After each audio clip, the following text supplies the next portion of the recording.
Whoa, so this is a big amplifier. Let's talk about it. The look of love is in your eyes. The look your heart can disguise. The look of love is saying so much more than...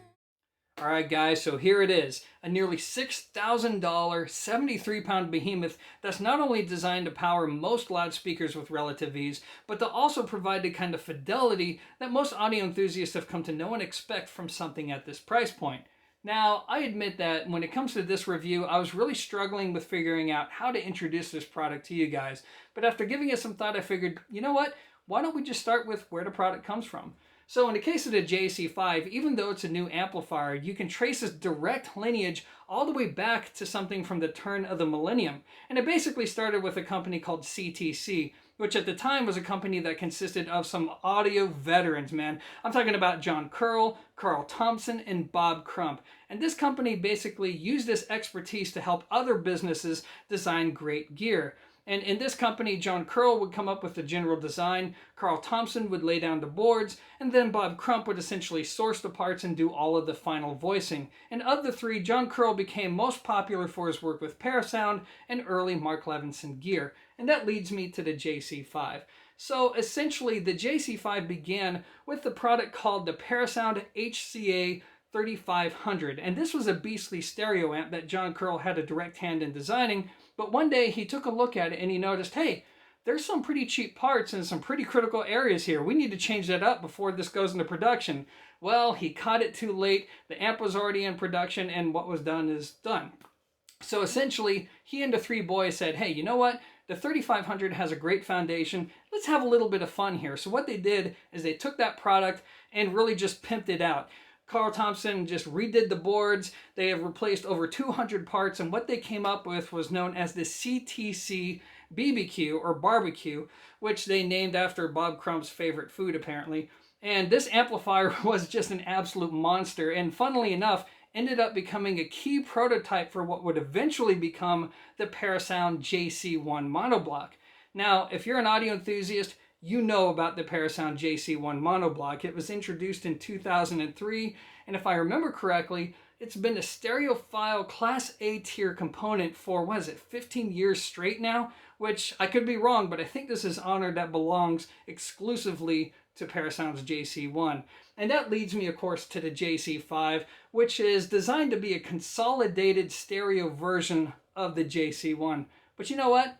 Having actually owned the JC1 monoblocks and having now spent time with this amp, I feel like that description doesn't really do the JC5 justice, because there's something really special about this amp that even the JC1s didn't quite have. But that's something that I'll get to later. For now, I want to turn your attention to the details of this amplifier to show you what you're getting for this kind of money. So let's get right to it. Alright guys, so this part of the review is going to have to be handheld. And the first thing that I want to draw your attention towards is just how large and well built this amplifier is. I mean, it's basically just a giant piece of metal. Now the first thing that I want to take a look at is going to be the heat sinks. Now these are made from extruded aluminum, and what I like so much about them, aside from the fact that they look awesome, is the fact that the edges are nice and smooth. So if you have kids, or if you're a weirdo like me and you like to lift and or adjust heavy amplifiers by their heat sinks, you don't have to worry about getting cut, which is a really nice touch. We of course have the Parasound logo printed on the top plate here. And moving to the front, you're going to see the typical minimalist design here. In fact, the whole front fascia here is made from anodized aluminum, and you can't really make out the details on this camera right now, but I like the little gold that they have running down here, as well as the gold on the Parasound logo. It looks really nice in person, really understated, and really classy. Now, moving down, this is going to be our power switch, and you'll notice the little halo effect, which is where the name of the product line comes from. Moving over, we have the John Curl name. I think it's a very elegant text. It's not in your face. And yes, this is a John Curl design front to back. Our lights down here indicate our left and right channels. You always want to see them blue, because if not, well, you got a problem. Speaking of problems, we also have a high temperature light. If you see that light up, it means, hey, time to turn down the volume. And of course, we have the JC5 model number imprinted on the top left-hand corner. So now, let's turn this around and take a look at the back.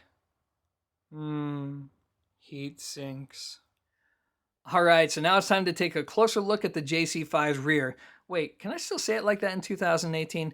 Either way, one of the first things that are probably going to pop out at you are going to be the handles on either side of the amplifier, which are clearly here to assist you with lifting the beast. But funnily enough, I've never actually used both handles when lifting heavy amplifiers. Usually I just have one hand around a handle and one hand around the front of the amplifier. But you know what? I'm glad they're here, and speaking of the handles, despite being made of metal material, they're nice and smooth, which is very appreciated, because the last thing you want when lifting something heavy is to have metal grinding into your fingers. So well done, Parasound, for that decision. Now, the back of the amplifier is very straightforward. The layout is incredibly easy to understand. So what I'm going to do is I'm going to go over the features that you get starting from the left and then ending to the right. So on the left, we have a bunch of turn-on options for home automation use. Pretty straightforward. And up here, one of the key things here is that we actually have a gain knob. And this is very interesting, because whenever you're matching a preamplifier to an amplifier, preamplifiers are created differently. Some have a lot of output voltage, some have barely any at all,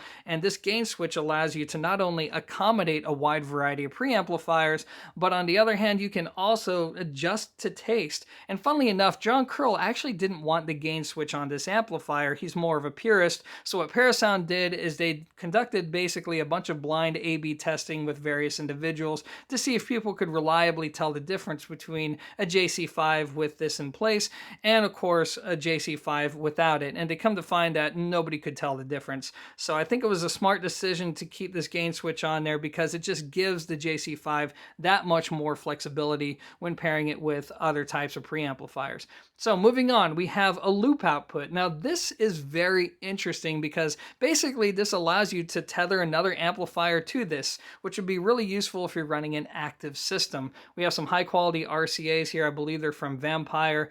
We have a simple balanced, unbalanced switch. We have a Nutric balance connector. You can switch between mono and stereo here. And otherwise, everything is just very straightforward. We have the CHK, what I call the Hurricane speaker terminals. Very high quality, very easy to use. Have a unique look that I actually personally really enjoy. We have a spot for our fuses. We have our on and off switch, and we have our IEC plug. And that is basically it. So now let's take a look at the inside. All right, so the top is off, which means it's now time to get down and dirty with the JC5. And as a reminder, this is a Class AB amplifier, a high-biased Class AB amplifier with the first 12 watts operating in pure Class A mode, which is quite a bit. I mean, if you listen at low to moderate listening levels with fairly simple music, that means most of what you're going to be experiencing is pure Class A output, which is always a good thing for the listening experience. Now, going into details here, let's first start off with the thing that's probably drawing most of your attention, which is going to be this big blue transformer, which actually isn't a transformer. It's just a cover for the transformer, which is a 1.7 kVA or kilovolt amp transformer. This roughly translates into 1,700 watts. It's not quite literal, but you get the idea. It's a big, beefy transformer that you would expect from something like this. And speaking of the output section, over here we have a nice reservoir of big capacitors. This is a total of, I believe, 132,000 microfarads of capacitance, which is enough to get the job done. Over here, we have our Sanken transistors. And overall, yeah, it's just an impressive output section. But what I really want to focus on is the input section. This is so important, guys. So basically, it works like this. When the signal comes in, the input section has to provide enough voltage to safely fuel the output section. And if your input section isn't up to snuff, in other words, if you start cranking the volume and this runs out of steam, well, now it's going to start sending distortion to the output section. And then guess what? That's what your amplifier is essentially amplifying, is distortion. So here we have a nice dual mono setup, 8,800 microfarads of capacitance. We have some nice vintage Toshiba JFETs going on there, managing the input section. And what's cool about that is I actually used to be a Toshiba rep, and I remember these products being made right up until they moved the semiconductor division from Japan to China.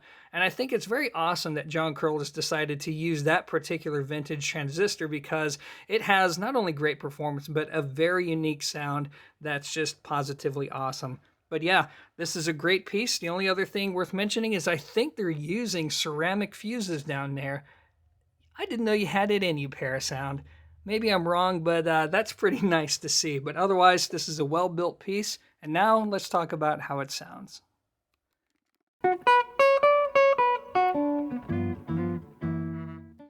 Alright, so now we can finally talk about how the JC5 actually sounds.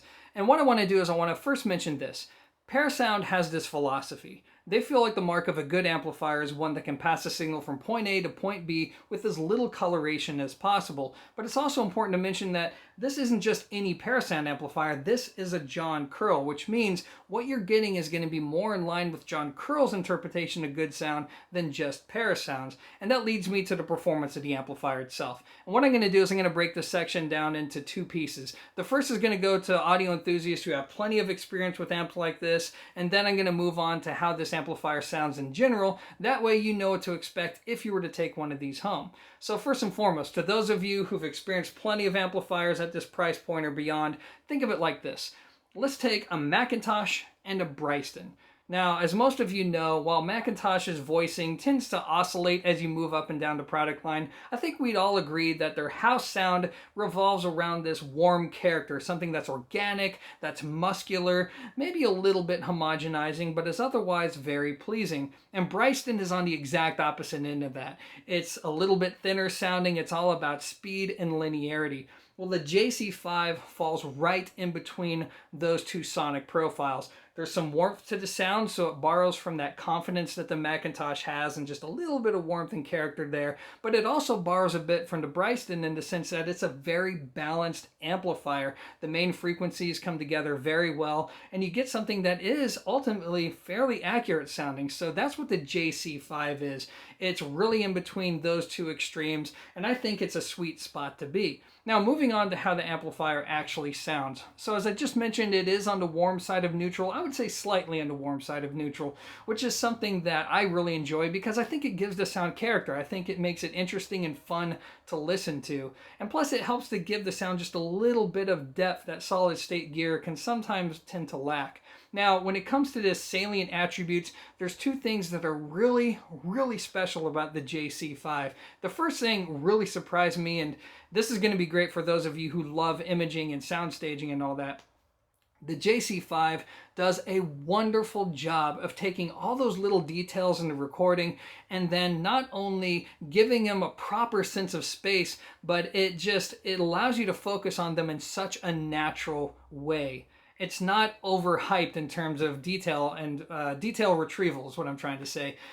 So it's very natural sounding, and the way it just presents all that little information, especially as it places it across the soundstage, it's really awesome to experience. And next, the problem that I've had with a lot of high-powered amplifiers is the fact that they sound like high-powered amplifiers. They only tend to sound good when you start cranking the volume and really just digging into their power reservoir. And that's not the case with the JC5. It sounds like a medium-powered amplifier that has some balls to it, because even at low to medium volumes, fidelity is not sacrificed. It sounds like a properly good amp, even at whisper quiet volumes. And that's not something I could say about the JC1s that fell more in line with that typical brutish, powerful amplifier that really came into its own once you crank the volume. At the JC5 or with the JC5, that's just not the case at all. There's real fidelity there. There's real balance there. You don't feel like you need to crank it up in order to get a really good experience. And that's not something I can say about most high-powered amps. In fact, it reminds me of my favorite amplifier from a Serbian company called Kuran Acoustics, which was my reference for like 10 years. I haven't found much of anything that could touch what they do in terms of overall balance and performance. And the JC5 comes very, very close to that for a fraction of the price. And I can't believe I'm saying that, but it's true. So the JC5 is a very impressive amplifier, but of course, you know, it has plenty of power, and I think it has most of what a music lover and an audio enthusiast would need. So I think they did a great job with this piece, but clearly it's not perfect, so let's go over some of those imperfections right now.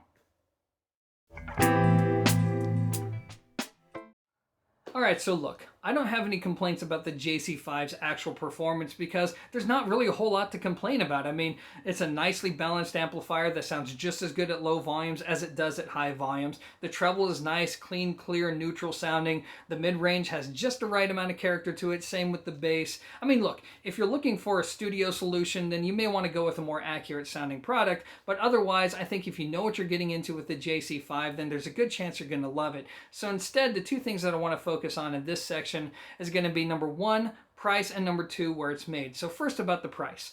It's a $6,000 amplifier, which means on one hand, it's out of the reach of many audio enthusiasts, but on the other hand, people who have even more money to spend are going to look at this and say, oh, it's a Parasound and it's $6,000.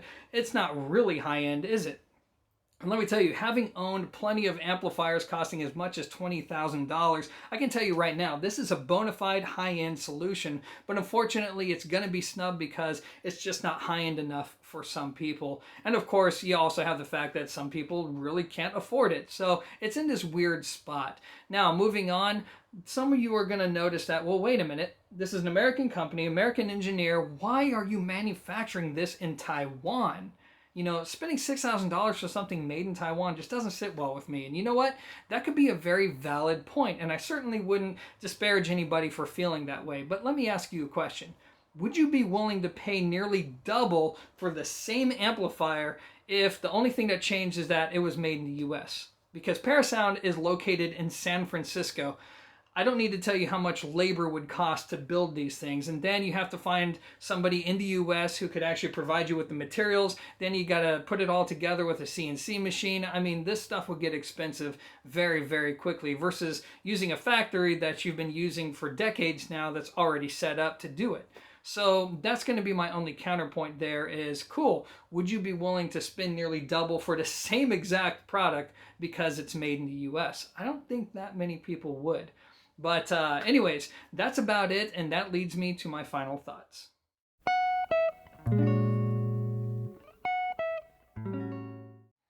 So I'm going to wrap up this video with a confession. You see, I almost denied myself the opportunity to review the JC5, and even Parasound doesn't know about this. They're learning at the same time you are. And I'm saying this because even though I've heard a lot of Parasound products and I like what they do, I was really worried that the JC5's performance wouldn't be consummate with its price tag. And I've run into this before with companies like Macintosh. And let me tell you, returning a product back with no review, I mean, it's just such a pain in the butt, and it's something that I just don't want to ever get myself into.